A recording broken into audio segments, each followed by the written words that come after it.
Well, welcome everyone to the November edition of DHCD's Creating Community Vitality series focused on cultural promotions and events.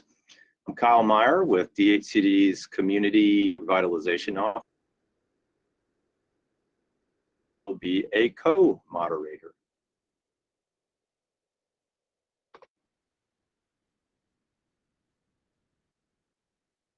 A little housekeeping as usual. To reduce background noise and distraction, please mute yourself and turn off your camera. This provides a sharper focus to our speakers and panelists. So look for the little microphone and camera at the bottom center of your browser window. We are recording the webinar, and shortly after, the recording and presentation handout will be posted on virginiamainstreet.com. There is a Q&A opportunity. Primarily at the end, so please use the chat feature to ask questions, but feel free to enter your questions in the chat at any point. I'll incorporate the question at the most opportune time. So find that chat feature in the bottom right corner of your browser.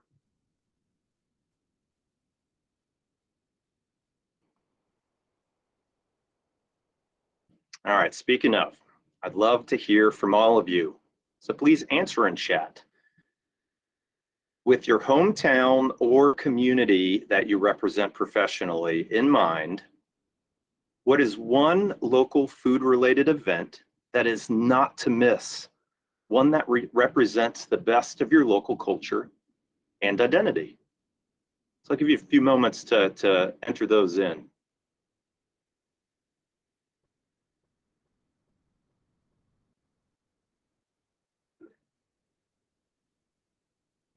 Uncorked Wine Festival, first weekend in May. Urbana Oyster Festival, done the Urbana Oyster Festival, a very well-known one. Thank you, Liz. Taste by the Bay, held in the Tides Inn. Sharon Phillips. Thank you, Sharon. You know, I was just there. Of course, it was back in February for Valentine's Day, but certainly something I need to check out and come back and visit another time in the year. Columbia Pike. Oh, I'm so glad that you're here, Columbia Pike. Thank you, Amy. Your Blues Fest, and that's in mid-June. Jessica in Culpeper. Your Hop and Hog and Restaurant Weeks in Culpeper. Absolutely. Yeah, those restaurant weeks, you know, important part of the business promotions in our Main Street community. So thank you for bringing that up. A Hop and Hog. Definitely want to check that out. Clearly, we're talking about some beer and barbecue. What else? Anything else come up? In Charlotte, is the Uncorked Wine Festival, is this in Orange or Culpeper? Curious. And for those of you who don't know, Columbia Pike is in Northern Virginia, in the metropolitan DC area. Thank you, Charlotte and Orange. These are some great examples, and would love to, I'm going to note this and circle back around to those hopefully. And so thank you so much for letting us know about these wonderful events. All right. Going back and forth between two screens. So thanks for joining us. This is the 11th installment of DHCD's Creating Community Vitality series. And the intent is to provide inspiration, ideas, and resources to help position your community for success by ensuring local amenities, infrastructure, and social offerings are in place to retain and attract an increasingly mobile workforce.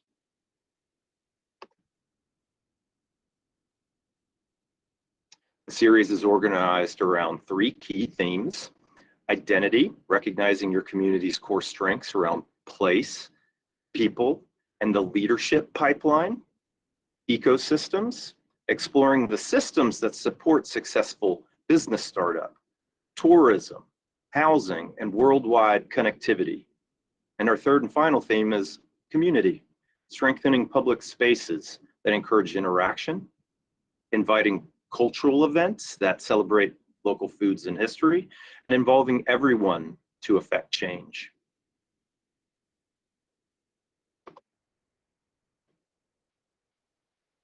We reinforce the monthly topics through DHCD's Partners for Better Communities podcast and Virginia Main Street blog posts. So go to virginiamainstreet.com to learn about what's upcoming and all past recordings and resources. There's a lot of great stuff there from this past year. And just keep in mind that next month, we will be talking about how you incorporate all of these wonderful opportunities into your economic development strategy for your community. So as you're able over the next 30 days, check out as many of those as you can, because we'll certainly be referencing back to some of those great practices and examples.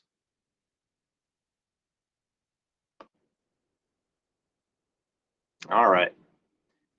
In today's webinar, you will learn about cultural promotion and events, specifically how your community can build food-focused events and promotions tied to local traditions and identity. Today, we have speaker Nicole Marturana, who will lead a panel discussion with leaders experienced in celebrating local foodways and shared culinary culture. Nicole and I crossed paths a good 10 years ago when she worked with the Harrisonburg Downtown Renaissance nonprofit, nurturing the startup of what is now an extraordinary example of the power of Main Street. As well, Harrisonburg is a recipient of the Great American Main Street Award. Since then, Nicole has consulted and worked with organizations in the arts, education, food and beverage, government, nonprofit, technology, and tourism sectors. At the core of all this experience, Nicole is passionate about the intersection of food, culture, and media, and helping businesses and communities share their stories. Therefore, she is perfectly positioned to lead a conversation of these three leaders experienced in celebrating local foodways and shared culinary culture. So joining Nicole is Kirsten Moore, owner of Harrisonburg's Magpie, a breakfast and lunch diner-inspired restaurant and bakery, and The Perch at Magpie, a co-working space for small businesses, freelancers, and remote workers. Linda Trainham, who along with her husband started the Augusta County-based Autumn Olive Farms, an award-winning small family farm raising healthy heritage breed animals and distributing their products to high-end restaurants throughout the Mid-Atlantic region. They also participate in food festivals up and down the East Coast and host dinners, events, and guided tours on their farm. And last but certainly not least, Chauncey Jenkins is General Manager of Common House Number 2, located in Richmond, Virginia. And this is a common space for people to come gather over food, drink, and experiences, complete with a restaurant, co-working space, rooftop lounge, and a lively slate of ongoing programming. So Nicole, Kirsten, Linda, and Chauncey, welcome. All right, Nicole, let me stop sharing and the stage is all yours. Thanks. All right. Thanks so much, Kyle. And thank you all for being here today. We are very excited to talk to you and share a little bit about our experiences. And I've been lucky enough throughout my just life and career to have gotten to work with and get to know Kirsten and Linda and Chauncey. So they have all been really integral in my own development of my career, my passion for food, and working in food and beverage and community events related to that. So thankfully, they all said yes to be a part of this, and I can't wait for them to get to share some of their many experiences with you all. So let's start out with successes. Let's start it out very positive. And I'd like for our panel to talk a little bit about the examples of events or partnerships that they have considered to be the most successful. So I don't know if anyone wants to jump in. Otherwise, I can kind of direct. Does anyone have an example they'd like to share? Okay, how about Linda? I'm gonna direct it to you. We're all feeling a little shy. That's okay. So Linda, why don't you tell us about one of your most successful projects that has really stood out in your work with Autumn Olive Farms? Okay. One of the most successful projects that I have done is I founded a dodgeball tournament that was a fundraiser for people in the restaurant industry. And we had it in March of 2019, and the funds that we raised from that kicked off the nonprofit that supported the restaurant workers. And it was about over 400 people came. They played dodgeball. We had local food. We had just everybody had a great time. And I got the ultimate compliment from a very well-known chef in Richmond. And he said it was the greatest event that he'd ever been to in Richmond, the best well-run event. And we'll talk more about it, but that is, think of all the little teeny tiny details. And we'll share more about that coming up. So just briefly then, your kind of takeaway, one of the things that helped to make that the most successful was having a plan and having all of those details planned out. Correct. Communicated. Excellent. Yeah. Lots of late night not sleeping, thinking of all those details. Yes. Excellent. Well, that's one good takeaway. Chauncey, how about you? What's a successful project or event that you've worked on, and what would be one takeaway that helped make it successful? All right. I had to think about this because there are like a lot that I'm excited. I mean, at Common House, we're like always doing stuff and kind of like working on things. But yeah, to me, it was kind of like this merger of food, beverage, and music. Like those are all worlds that I'm in. So a couple of years back, we were able to put together, me and a couple partners, we put together a kind of like a small series where we're doing them kind of as sipping vibes, but we called them Sound Spirits was the first one. We worked together with Jack Daniels, and the idea was we approached it kind of like a case study in what was wrong in music and what was wrong in cultural events that we could kind of combine people together, and how could we kind of create a crowd that was diverse, that got people out to drink at a hip hop show. So like what could we do? So we were able to do the educational piece of having food items that were pairable with the entire Jack Daniels brand. We were able to bring in local partners, local bartenders to run and man the stations. We had bartenders teaching people from the restaurant industry how to make their own cocktails in the back. We had distillery tours in the front, and we partnered with artists, local musicians from the scene, and had everyone particularly have cocktails that were inspired by things that describe their music, and we had food pairings that were described by characteristics of their music. With that, we were able to have musicians get a take, and we were able to kind of like highlight some of the great things in the scene. And I think we did probably about 500 people in a recurring space and sold out of all product. The only other thing that I would love to speak to about that, we also did a tomato dinner with Village Garden in Barbersville that we were able to highlight both local tomatoes and get people excited about tomatoes at the beginning of the season, and Virginia wine and what grows together goes together thing. So those are two things that I think are like really great. I always love hearing you talk about events because it is exactly as an organizer or as someone that is attending an event, it is all the things that I love. I love a theme. I love clever pairing.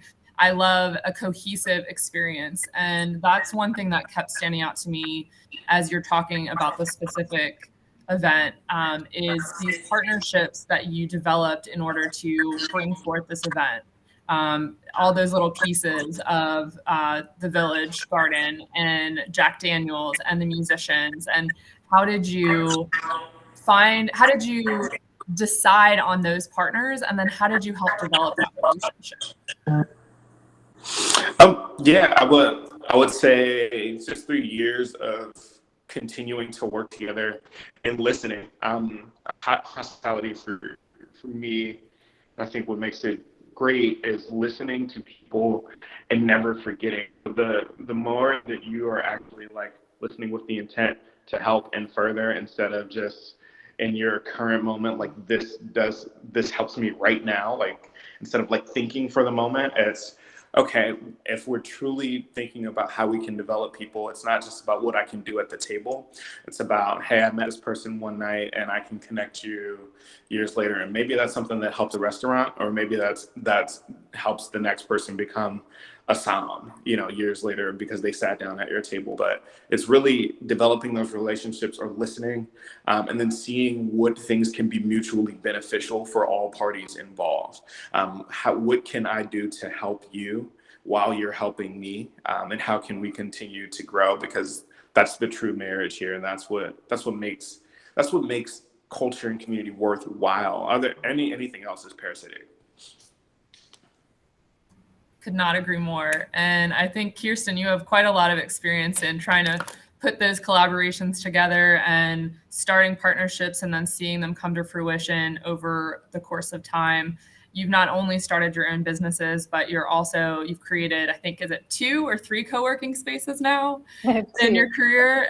2. And so how do you navigate that as your own business owner, as well as, your projects that you're working on, and then creating spaces where others can work on their own projects? And how does that fit into the whole ecosystem of a district? Yeah, so part of what I love most about businesses is actually starting them. It's kind of like little birds in a nest, and then you kick them out and let somebody else run with them. So I've started a lot of things that I've sort of handed off to other people to take over or run with, that I love kind of seeing come to fruition. It's funny, people often are surprised to learn that my first startup was actually a Montessori school, which I know nothing about, but I needed a place for my kids to go to school.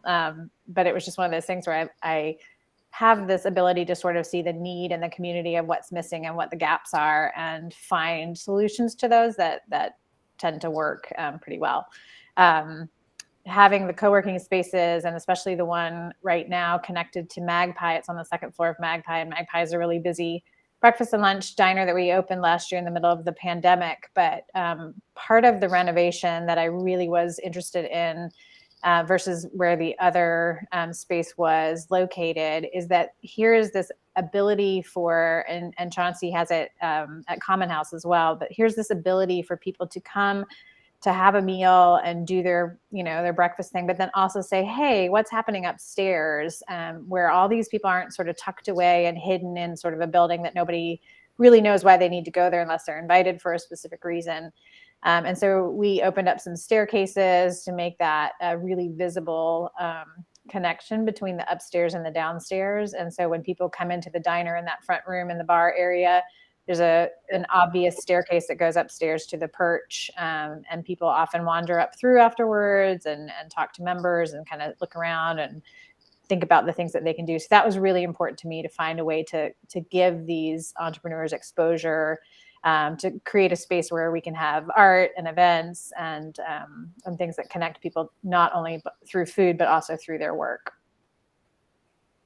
I love that. So with some of those events that you've been able to host, what was an example of a successful project or event that came to fruition through your vision and collaboration? Yeah, so one of the ones, and this is a little bit of a kind of a connection on all fronts, Mayor Deanna Reed, who is the first Black woman mayor of Harrisonburg, is a member upstairs because the nonprofit she works for has an office upstairs. So one day she was downstairs having breakfast and a meeting, and we were talking about how we were hosting some live music events, and she said, whoa, we should do a Juneteenth event.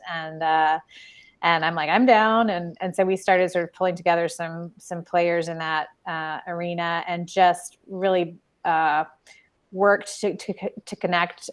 This building is actually on the edge of the Northeast neighborhood, which was in the 50s and 60s part of the urban renewal plow down. And unfortunately, there's a lot of scars left from that. And we're very conscientious about the physical space that we occupy. And so we just really wanted to invite that community and make them feel a connection to us as we are connected to downtown. We're sort of this bridge between those two communities, and thought that was a really important role to play. And we were so grateful to have her as a partner. And we had a huge event with music and food. We had a giant buffet of awesome food that our cooks made. There was such joy in that day of preparing food. It was just such a neat thing to see with my staff, and then with the community that came. we served over 400 people. We charged a minimal fee of $10 a head. We had awesome events all day, and it was just a really moving day for the community. So. That's so great. I keep muting and unmuting because I'm getting some feedback. So if anyone else has issues, let me know. So one of the things that I think we've all had to do is, as you talked about, address the needs in our communities and find those and adapt to them as they go. And I think it's no secret to anyone that we've all had to adapt quite a lot in the past year and a half, almost 2 years with the pandemic. And I know each of you have had initiatives that you had to look at. How do I change my business model, or how do I meet people where they are? And how do we help people feel comfortable either in our spaces or create community online? So Chauncey, I know you all have a lot of in-person events and you've been navigating that as we've been able to reopen. What were some of the things that you did when you were building these events and experiences to help people feel comfortable with that in-person experience again? Well, first we didn't immediately go back to in person, and I think that was the cool piece of it. We were able to do we're doing wine tastings online, and we're putting together these fun little to go boxes with like hay in them, and these like small Boston bitters bottles, and doing 2, 3, 4 ounces of wine in there. Then either leading our own classes, which is real fun, or finding an expert to kind of do a forum with together. So that was really great. As we moved from virtual to in person, so people could come and pick up their cocktail kits or their wine kits at home. As we started to move more to in person, we really looked at how we were going to separate the space and give people as much information in terms of what spacing was. So RSVPs were necessary. We were taking less walk-ins for anything, virtually no walk-ins unless you were coming in for dinner. Making sure that we actually had we went through social tables to look at the exact square footage of a room and see exactly how many tables we could fit in there with 6 feet of distancing. If we had performances, we made sure that they were 10 to 12 feet away from the crowds. Didn't always work. I'm not gonna sit over here and act like this was amazing. At first, we kind of just told people, hey, we're here. These are the events that we're going to have. This is what we're doing in terms of sanitation. We moved everything to QR codes. Some of those things we still have, like our co-working floor. We were able to create QR codes where we could track exactly where you were in the building. So that made it served two purposes. It was convenient for people, but it was also a little bit safer for us. We changed how we wiped things down. If we had people coming into conference rooms, we had a built-in period of time where we would sanitize. So we would at least make sure that there was 15 minutes between any other thing that was booked throughout the day. But it was a ton of trial and error. By the time we were able to get virtual, really going, because people were like, what are we going to do? Our biggest problem wasn't necessarily so much getting members to join at first, because we opened in the pandemic, so we had supply chain issues and everything. We like I said, our real opening was, I would say what people would say post-pandemic. But our biggest issue was member retention. The people who were already members, how do we make sure what we were offering was good enough to stay? So the things that ended up working really were food and beverage focused programming, small wine tastings, being able to break those tastings up into multiple seatings instead of having to do them all at once. So we changed how we looked at what a captive audience was. It didn't necessarily have to be 40 people in the room at the same time. It could have been 40 people staggered, as long as we still met that 40. But it was absolutely difficult. We learned that nobody really wanted to watch music online. That wasn't a thing unless you were like a performance venue. So the things that people wanted was food, wine, and education. So during that time, book club was amazing. we were able to, hey, come in, pick up a bottle of wine, and join us for this author who's coming in to like do a reading. So we had Kiese Lehman come in, and people were like drinking wine at home, like watching him read. And I think we had 200 people show up for an online like book reading set, which is amazing. I didn't know that many people read, but that makes me so happy. But yeah, a ton of it was just really trial and error for us, and being as communicative as possible about what we were trying to do in terms of people's safety, making sure that that was priority number one, and meeting people where they were, because we value them. We also allowed people to pause during this time. If people really didn't feel super comfortable, we're like, hey, don't fret it. During this time, we'll pause your membership, and when you decide to come back and join us, we'll be here waiting for you. So those two things helped us. I don't think we saw as many pauses as we thought we would have, but that's kind of what we were going through, just figuring it out and meeting people where they were. I think that's really incredible as we all look at our communities, just seeing how many businesses have opened during the pandemic. Kirsten, I know that you also opened Magpie during the pandemic, so I want to circle back around to talk more about that. But there are a few other themes I want to pull out from what you just said, Chauncey. I was hearing adaptability. I was hearing meet people where they are and having clear communication, and also being able to think creatively about how to bring someone an experience of your brand, your business, whether it was online through or remotely with the kits that they could take home, or when you started bringing people back in. So I think those are all, amazing skills that will help us to continue, hopefully, as we move into whatever the future holds. And Linda, I know that you all had to really address a lot of those issues with Autumn Olive Farms as well, not only supplying to restaurants and shops that were having their own challenges during the pandemic, but how do you as a business stay afloat? So I'd love to have you talk a little bit about how you decided to do your direct to consumer sales, but also your online chef series, which I thought was a brilliant way of highlighting your product and highlighting the partnerships with these chefs that you have from your kitchen or from their kitchen. Yes. So prior to the pandemic, we were restaurant wholesale, 100%. And then when the pandemic hit, we had to completely change our business model to be able to have our products cut down into retail packaging and make it available for individuals to purchase.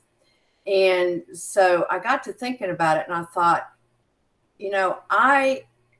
I do not particularly like to cook. And I thought, we've got lots of questions like how to fix this piece of pork and how to fix that piece of pork or whatever. And I didn't have the answers to those questions. So we came up with going to chefs' homes and having them cook some dishes that can show people what you do with a specific cut or whatever. And it gave our customers some exposure and helped us with our sales as well. And it was an extremely challenging time. We survived it, and we are back now to, mostly doing restaurant wholesale. So very thankful for that. So, because it's a lot of work to do retail. So, those of you who are in that business know. And for the video series that you did, that was on your Instagram channel predominantly, right? Yes. And how did you identify the chefs? How did you lasso them into doing it? Were they really excited to be a part of that? I'm sure they were. They certainly look like it. Yeah. So we picked ones that were local, that we could go, because it was, still none of us were really comfortable at that point with getting together. So we worked with some of our well-known local chefs that partnered with us to do that. So that was fun. I love that. I know you three know, but for everyone else on the call, my day job currently, I work for the Virginia Museum of History and Culture, and I work in our digital engagement section of the marketing department. And one thing that we had to do was also think about how can we bring a museum experience to people online while we're closed. And me being, trying to integrate food into my life as much as possible, whenever possible, we worked with our archivists to find historic recipes for food and drink. And then we had to figure out how do we get them to film them making these recipes from their own homes. Because again, like you said, Linda, we weren't really comfortable going into each other's spaces. So it was trying to figure out what is within our budget for a small nonprofit, what is easy for someone to use that maybe isn't familiar with video equipment, and how do we then adapt this to an online audience and an online platform, because we were doing it on IGTV. And so all of those things were a lot of little factors that you don't necessarily think about until you're going into it. But it was a way for us to reach people in their homes, remind them of Virginia history and culture, and try to pull out some of the historic recipes in our collection. So that was something that I did a lot of in my own pandemic time, was scrolling social and watching videos like yours, Linda, and trying to find different ways to keep cooking 3 meals fresh from home. So Kirsten, I know that you also had to open a business during the pandemic. What were some of the challenges that you experienced during that time, and how did you find ways of overcoming those? Yeah, so we started renovating this building. It was an old tire repair shop, so it was in very bad shape to become a restaurant. We started doing that in September of 2019. And so ours was a little bit of a train that couldn't be stopped. We had a contract to take possession of the building as soon as the construction was finished, and we got our occupancy permit. So I had spent most of January and February running around yelling at contractors to get this done so we could be open by the spring. And then the pandemic hit, and we just slowed everything to a crawl, both intentionally and just kind of by nature of supply chain issues. So while we were waiting for that to kind of disappear, we also very quickly realized that the restaurant industry was going to get hit, like Linda talked about, really hard in this, and not only the restaurants themselves, but also the people who supplied them. And so we used our managers that we had hired already on staff, and we literally turned this around in a week. We did the Magpie and Friends local foods market, and we had a conversation about it one Saturday. And by the next Saturday, we had our first ordering platform up, and we offered products from farms and local restaurants who were closed at the time, that people could do one-stop shop ordering, drive through and pick up groceries, fresh groceries. Twice a week. We had over 100 pickups twice a week for most of the first part of that pandemic lockdown. And it was really a nice way for people to get fresh food. I mean, I think we all went to the store those first couple of weeks, and we'd go at 6 a.m. and we'd fill our carts with frozen and canned and all that stuff. And people were craving, fresh greens and things from farms and local stuff. So we really tried to focus on the fresh stuff and some of the restaurant favorites that people missed. So we did that sort of by time, and that actually was a really great brand builder for us too, showing sort of our care of the community and who we were going to be as Magpie. And then we opened in July of 2020. And it happened to be right when people were ready to get out again. Our building has large garage doors that we can open. It's a long, skinny building. And so we had sort of the ability to stretch out without it feeling sparse. We kept all the tables in and just arranged them so it kept the distances that were prescribed, but also felt intimate still. And we really found that people were wanting that place to connect and to be together, even if they weren't sitting with other people. We also started doing some live music events on the patio, and people would bundle up and listen to those all fall before live music was kind of back. And people just really needed that. And I think that's one of the things that I hope has become evident during this last year or two is that people need that point of connection around food, around music, around the arts, and we are poor for it if we take that away. So we have to find creative ways to make that happen. So completely agree. I love the way you said that. And how do we, as we continue to move forward, what are some suggestions or points of advice that you all might have for community organizers, localities, government employees that may or may not be on this call, but how can localities and districts help to foster entrepreneurs and businesses like yourselves in creating those spaces of community? Did you have to deal with any challenges when you were trying to set up the market or trying to reopen? Are there ways that they can help foster that sense of community? We actually had a lot of support locally. My world's built on relationships, and so it's always nice when you can, like, I always tell people, like, I get a lot of flack from people for giving my time away so freely to people, and I said, yeah, but someday you need to have that. And so when we opened the market, we quickly called around to the city to get a quick business permit.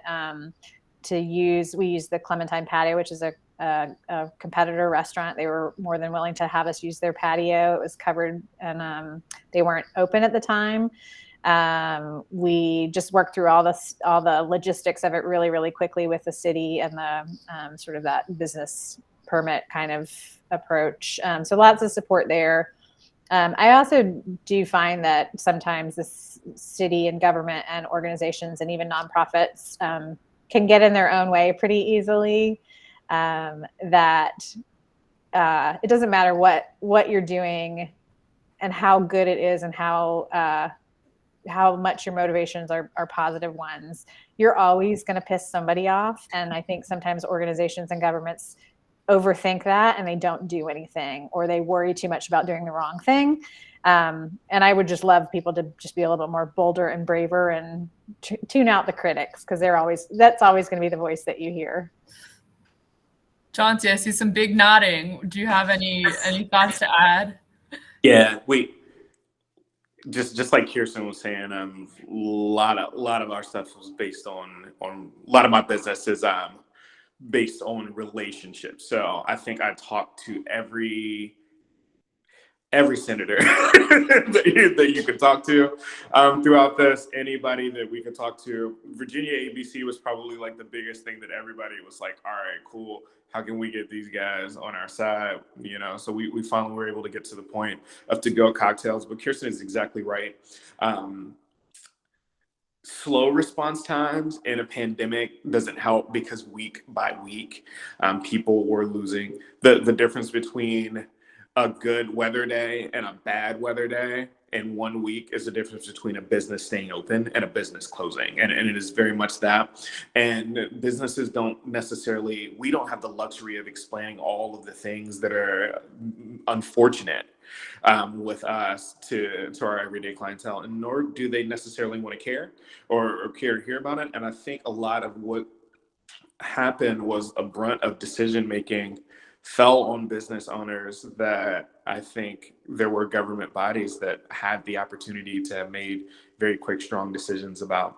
I think we spent a lot of time in forums, and I think we've had, and I'm speaking specifically to Richmond City right now, I think we've probably had 11 or 12 different forums, to the point where Richmond restaurants came together and developed Richmond Restaurants United, and worked as different business owners, had our own personal forum, our own personal listserv, and that ended up being an incredible resource for us. But exactly what Kirsten is saying, being able to have quicker response times, identify key leaders in the city or in your locale, and work quickly. Once that information, when known, people shouldn't have to repeat themselves too frequently, especially when a lot of the same business issues are shared amongst folks. So less forums, more action is kind of what I would have loved to see. I love that point about having to make decisions quickly. As someone who does not personally make decisions quickly at all.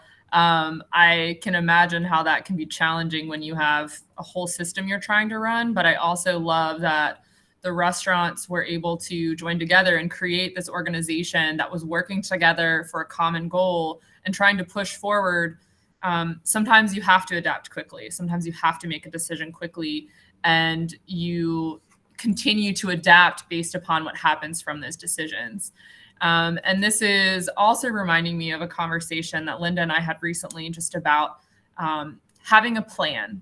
And one of the things with events, for example, is the most successful events that we've been a part of or attended have been those that have a plan, and those that have a plan B, a plan C if things go wrong. And I think it takes a team of people to think of all of those variables. But even something as simple as if you're working a small event, where are the trash cans going to go? Who is going to pick up the trash cans? And assigning it down to those just little tiny details, so that your guests are coming and they're focusing on that experience, that your volunteers, your staff have a plan and they can focus on providing that best experience.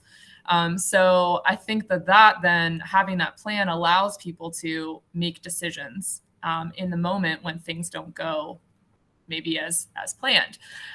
So Linda, I did just want to give you a chance, because I know we're ending our time here pretty soon, but I wanted us to touch on that point, because I think as event organizers and businesses go forward and think about the future and what their events might look like, how can they best plan? What advice would you have for creating a successful plan and keeping an eye on those moving pieces? The best advice that I have is to visualize your event.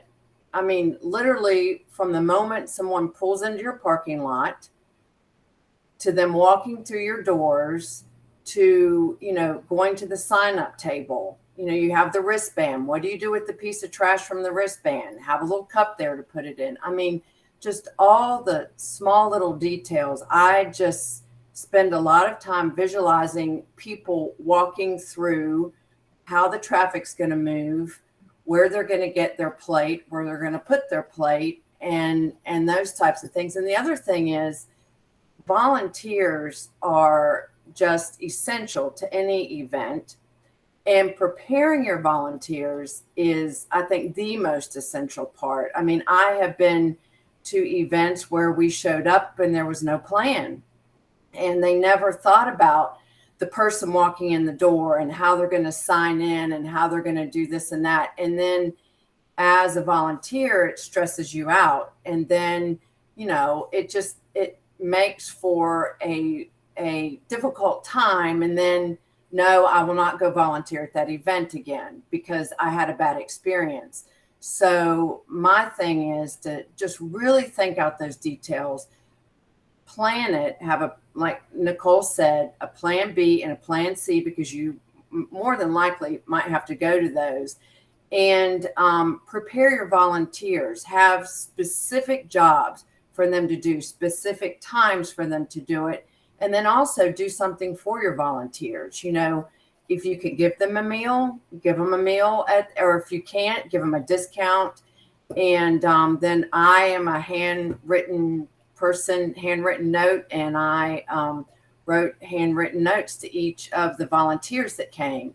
And also I got all of their feedback, because they're the ones who are on the front lines. They're the ones who are hearing what people are saying. And so we had a debrief after the event, and then, just have lots of notes for the next time we have the event of things we could do better, things that went great, so on and so forth. But the biggest takeaway is details, details, details. I mean, just down to the things that you wouldn't even think about. Absolutely. And I think I'm glad that you brought up that feedback piece too, because I think as we prepare to create an event or create an experience at a business, there's always a lot of emphasis on leading up to the event and what actually happens then at it. But what then happens afterwards? And how do we learn from the experience so that we can continue to build even better events?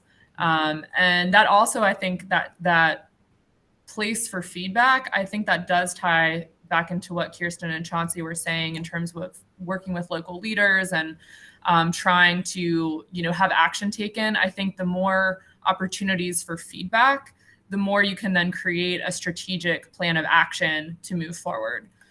So I think that what I hear and what I've seen you all work on is these holistic environments, and in considering an event or considering a food experience as an entire piece. It is not just a one-off. It's part of your entire brand or your community and how you can showcase that experience. I do want to ask one more question. I know we're coming up on then the Q&A with Kyle, but I have one more question for each of you all.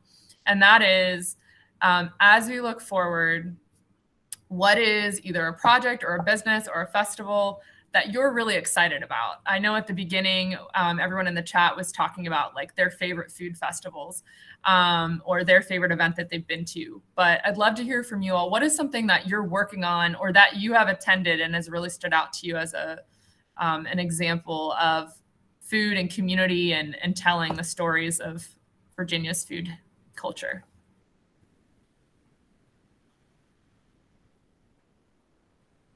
And I'll point. I'm seeing a smile from Chauncey, so I'm gonna put it over to him first.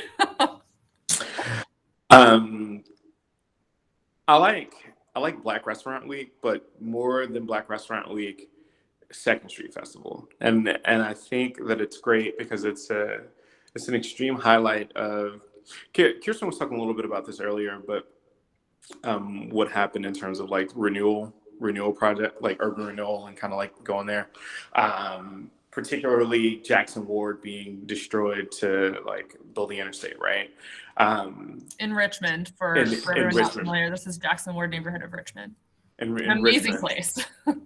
But that was like Second Street, and particularly the Ward, was like the epicenter of like Black culture, like throughout the city. You had doctors, you had lawyers that were there, you had people who were pastors, you had folks who ran restaurants, ran bars, for lack of a better word. And I think Second Street Festival gives you a great opportunity to go in and highlight people who are the key players in the Ward. Being able to go and check out places like Soul Taco. You can check out places like Big Herm's Kitchen. Herm's restaurant when I was younger was across the street from my grandma's house, so I could just walk over there. So I had the ability, and it just feels like a big family reunion, even if you've never met any of these people, right? Like that's the thing about it.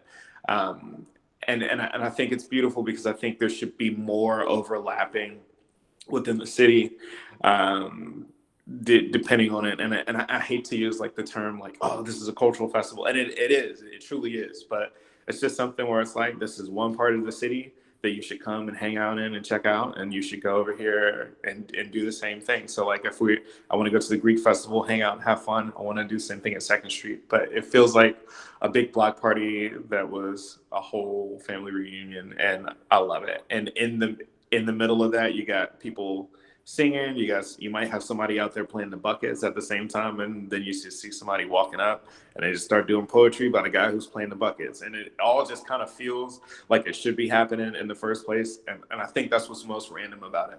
It isn't like all the things that we put together in the festivals that we're able to make it great. It's all of those random experiences and connections that happen in the meantime there that you never could have planned, that just like pop up.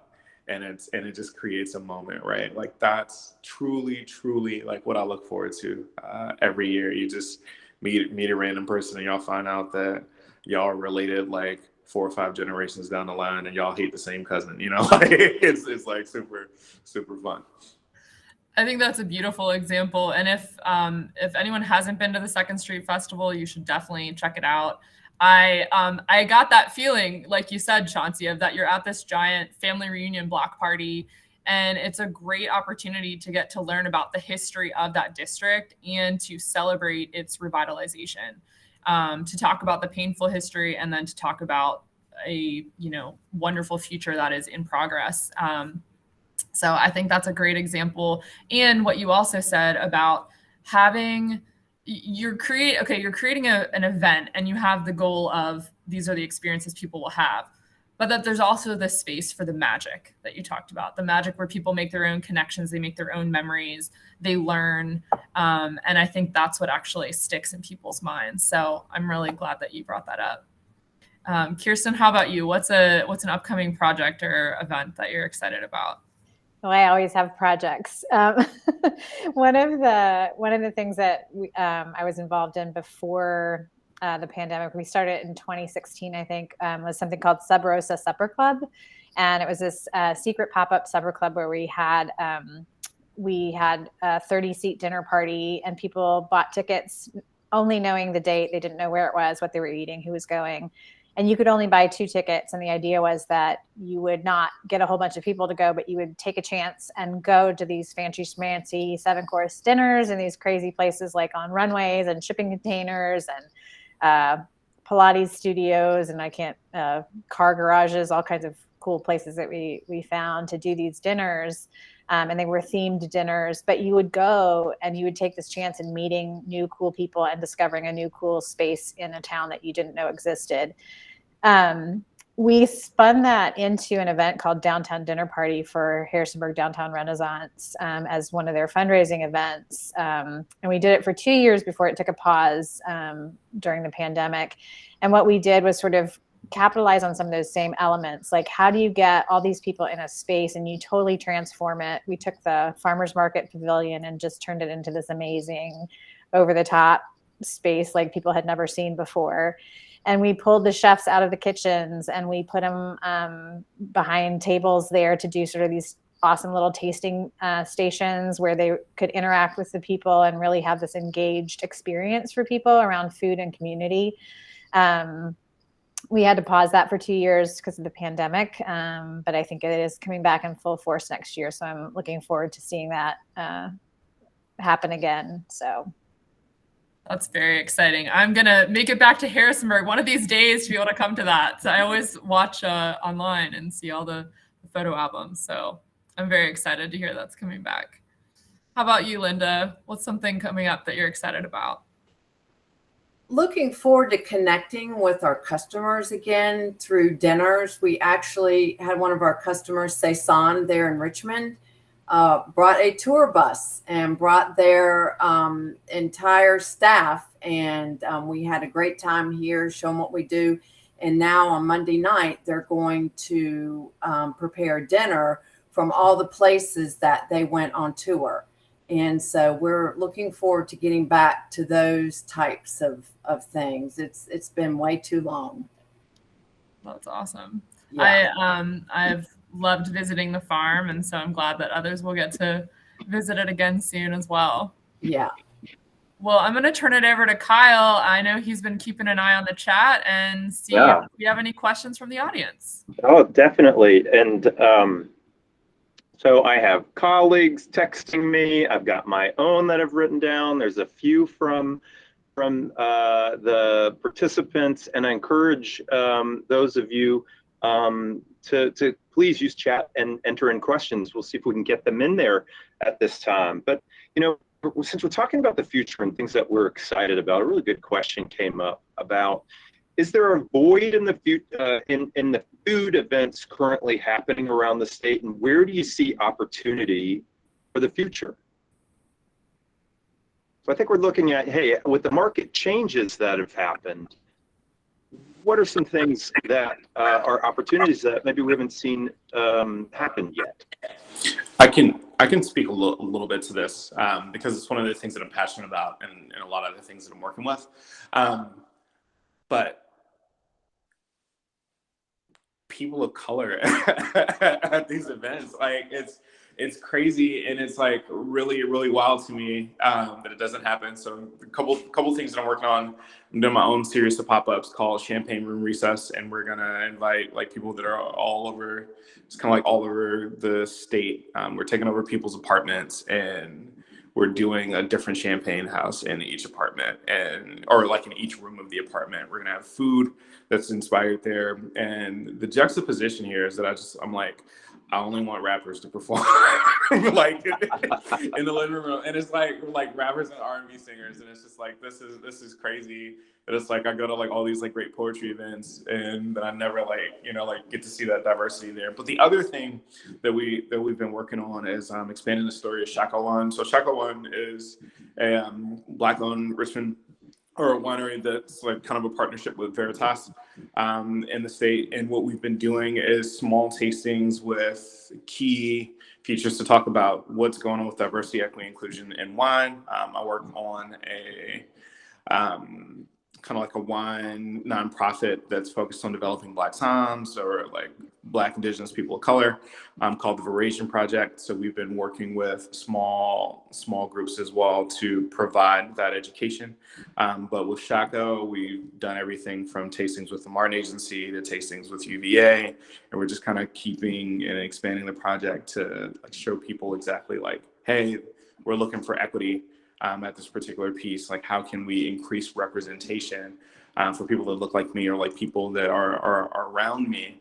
And I think there's like been great room for that in the beverage world, especially in turning people from just being consumers, but to participants. And instead of us just being like, this is where our dollar is going or where our dollar could be going, how can we participate in creating more somms, creating more chefs, getting more people in the front of house, particularly. I think there's a very huge void there.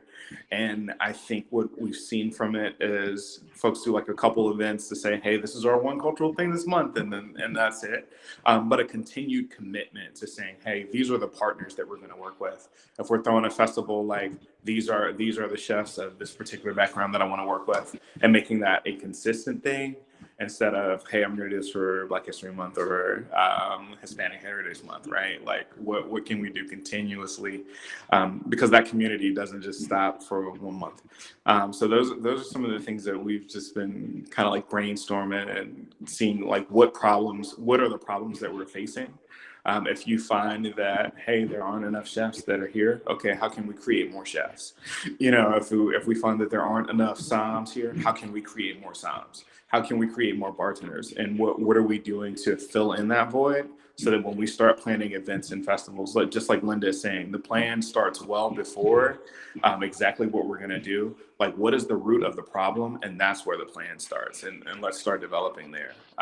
So I'm sorry, I'm like real passionate about that, but it's something to be passionate about.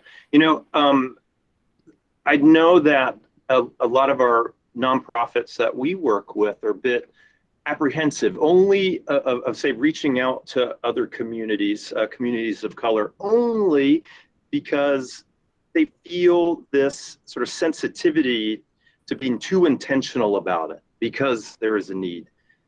Do you know what I'm saying? And how might they get around that to have Kirsten, sort of a natural inclusion? Kirsten said it earlier, get out of your own way. Okay. But come in there, like, talk to people, like, again, we're having relationships. You sit down, you tell somebody what you want to do, and we talk about the problem, not just how it makes me feel, right? Like, the problem isn't, I feel a particular way about this, and I feel like there's this injustice going on. It's like, all right, cool, we all recognize that we're here. What are the tangible steps to move forward? And here's why I would like to see it. And go in with a little bit of vulnerability. Like, it doesn't necessarily, like, being right up front isn't what people are looking for. They're just looking for honesty and commitment, right? Like, we're talking about, nobody was an expert in the pandemic, but we figured it out. We didn't go into it with being right.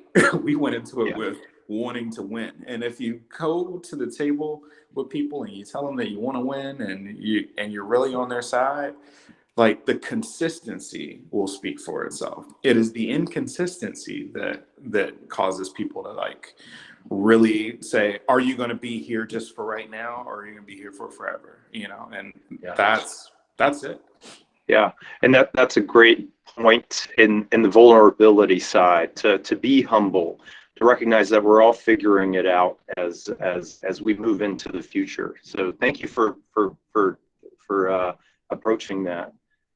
Linda, how about you? What are what do you see as opportunities for the future in these cultural promotions and food events? I think it's just a great way to bring people together. And of course, our passion is for people to understand where their food comes from and how their food was raised and how their, the animals were treated. And so we love to share what we do, and just, coming together with different events and having some farm tours here from our customers, and then looking forward to also getting some farm dinners back here. Nicole has been here and actually hosted 2 farm dinners. And it's just important to get people out to be able to see what that is and make them more aware of their food choices. Thank you. How about you, Kirsten, around opportunity for the future? I would very much like to see more engaged and interactive activities around food. If we never have another beer festival again, I'll be happy. Don't get me wrong, I love a beer festival, but the idea of just walking around and sampling things is so not what food and drink is about. Yeah. And so I love what both Linda and Chauncey said about sort of that engage, like, how do you show people where your food comes from? How do you invite all other cultures and communities in? How do you make these really relevant and authentic to where we are right now? And that just walking around sampling stuff for one flat fee is never the best way to showcase who we are as a food community. Yeah, and I believe a lot of us are craving connection. And so, we're standing at that threshold, or we're doing the best we can to stick our necks out there and still feel safe. So how can you do that, create that kind of connection in a large event versus an intimate event? It seems like an intimate event would be fairly easy to do that, to create those kinds of conversations. Any thoughts around taking it into a larger setting? And this could be for anybody that maybe has an idea around this. This is actually something we're trying to do at the museum. We underwent a rebranding initiative in 2018, changing from Virginia Historical Society to the Virginia Museum of History and Culture. And one of the reasons for that change was to make it feel not only an experience, but in name, in brand, as a more inclusive representation of Virginia. So not only in time, but in geography, in cultural background, in the types of history we're representing. So I think that, that is an ongoing mission and an ongoing challenge, of course. We already have over 9 million items in the collection, which, needless to say, are not all cataloged yet because there are 9 million items. But one of the big pushes is, how can we really be more inclusive? How can we help to tell and highlight the voices that are telling these diverse stories? So that's one thing that I'm very excited that I get to do through my work, just through social media and through our online platforms. But that's something we're always trying to do, is how can we connect with individual communities, people, cultures, and knowing that no culture is a monolith, right? So how do we not just have, to Chauncey's point, during Black History Month, we're highlighting things, or we're highlighting one person's story. How can we actually create a better representation of our entire state and the many people that live in it? So I don't have a clear answer for you, but that is our goal, and that is what we continue to try to do. And I think, one way that we do it is through connection, is through conversation, and trying to have the hard conversations And, as Chauncey said, approach it with vulnerability and honesty, and know that we're going to continue to improve and get better. But that you have to have the conversation. You can't not talk about it. Yeah. And in cases where the conversation may be difficult, the storytelling and really putting a human face on the cultures and the individuals that are involved are so important. Of course, that's when, you get that human touch. You're able to touch people's hearts, and then they want to be involved. They have a memorable experience out of it. So, and that can be incorporated in so many different ways, is what I'm hearing. I'm going to go a little micro right now. So this might be a bit more in the food service side of things. I'm witnessing in some of our rural communities, and even, Zooey, in Richmond, a challenge with workforce, attracting, getting, finding employees or even volunteers for a role. So can we speak to this space a little bit? What are your thoughts, or what have you all done as restaurant owners or as event planners to attract that workforce for these necessary roles to keep business going?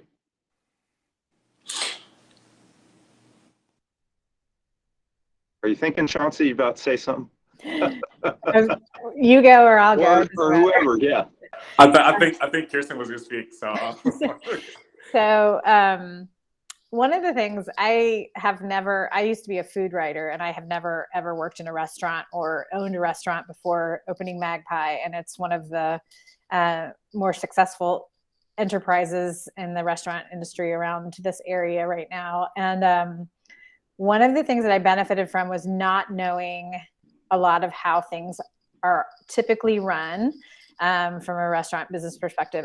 And so I sort of wrote my own rules, and I feel like we're a little bit being disruptors in how things are done. To me, a lot of restaurateurs would say, like, customer's always right. It's, you put them first. For me, I'm like, and maybe this comes from being a mom, like, you make yourself happy and then your kids will be happy. So like, if my staff is well cared for, well paid, and happy, and has a great work-life balance, and we support them in their other endeavors, then everything else benefits from that. And so I have always put the workforce first. And we have 48 employees in a diner. So we are doing well on the staffing side. Our kitchen has stayed really consistent from the beginning. It's all woman run. And so I feel like we also have that side of caring, where it's not this sort of angry, yelly kind of place, that we're all sort of mother hens to everybody. We have a lot of musicians who love the morning hours, and not that they have their evenings free to go do things. So they're finding balance in their lives too. So I feel like some of it is, some of those staffing issues aren't just about pay. They aren't just about availability. They're just about an industry that's really messed up. Yeah. And it takes people looking at it from a different perspective. And I benefited from just being kind of ignorant on how it should be, and just did it the way I thought it should happen. So that's great. Thank you, Kirsten. Chauncey, what were you going to say to add on? Those are great points. Exactly. Like one of the first things that I like tell people or tell staff is to make sure that if we aren't treating our fellow teammates the same way that we're like looking to treat our guests, then we're lying to each other. Like, we're lying to ourselves, right? So if I'm not going to take your dietary restrictions into place when we do family meal, if I'm not going to like we have like a couple of vegans on staff, and chef is like, I won't butcher like near them, or please like give them a heads up just in case. Like creating a place that's like, if we're like truly going to be inclusive, is what we're going to do. We have the benefit of like changing our pay structure, and even so we do a supplement. So we're like, hey, we're going to be $15 an hour at least here, and if your tips don't add up to this, then we're going to like cover this over the piece of that time. But even in the middle of that, we have to look at and compare it. We did a comparative pay analysis just to see what was going on, what was the standard, and what people were looking for. The other thing though that I think was really made the difference here is we didn't start hiring people who had a lot of experience in food and beverage, right? Like, if you're really good at what you do, you should be able to train people and teach them the right way, right? But I can't teach personality to a person, and I can't teach someone how to be kind, because I'm not a parent. Like, like I would love to reverse in like 2 weeks of training 21 years of knowledge, but I can't do that. What we can do is hire folks who are still a little hungry, right? Like so we hired a younger workforce. I mean, we got people that were like 19, that were coming in that hadn't really done anything. Maybe they worked at Starbucks, or maybe they worked in a tire shop. Like, whatever they did, they were just people who were all searching for something. And that was the same thing that like our members are doing the same thing. Everyone who is like coming into Common House is a seeker, right? So I wanted to be able to like have people who align with what we were doing, people who were musicians, people who were artists, so that the staff of the house felt just as interesting as the people who were members there, because our first member is our staff. So being able to hire younger and take the time to train as much as you can is more important. Develop those programs. I think we wanted people to be experts, and that's not the case. We need to be the experts and then train the next generation. Yeah. Thank you. Good grief. I feel like we could keep this conversation going, but I know that we all have jobs and families to get back to. So it pains me to have to find an ending point in this conversation. But I want to thank everyone for coming here today. Let me just bring up a slide really quickly.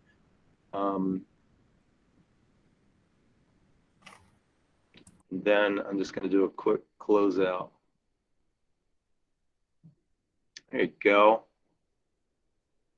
So Nicole, Kirsten, Linda, and Chauncey, thank you for getting us all thinking about how our communities can build food-focused events and promotions tied to local traditions and identity. We really dove into some things that I wasn't expecting, and I love that. And I think that all of us are craving, and I love that that's kind of built into the theme here, to check out some of these events, to explore and experiment with ones that we've never done before. So encourage that vulnerability to move into that realm. You can find, so thank you again. Thank you so much for being part of this today. You can find information about the Creating Community Vitality series on virginiamainstreet.com, where you can also learn about downtown management best practices, local stories, funding opportunities, and upcoming events across the Commonwealth. Sign up to receive posts in the bottom right-hand corner of the landing page. So upcoming on November 15th is a deep dive podcast with Kirsten. So if you didn't get enough now, you'll get to hear a little bit more next week. In December, we will come together one final time to review the lessons of our Creating Community Vitality series and discuss the emerging opportunities and how uniquely positioned your community will benefit all involved. So speakers are Rebecca Rowe, and she's director of DHCD's community. She's associate director of DHCD's Community Revitalization Office, and Matt Wagner, chief program officer of Main Street America. So following the webinar is an inspiring podcast with Bill Houston, who educates entrepreneurs, nonprofits, and small businesses on how to raise community capital using seed and investment crowdfunding.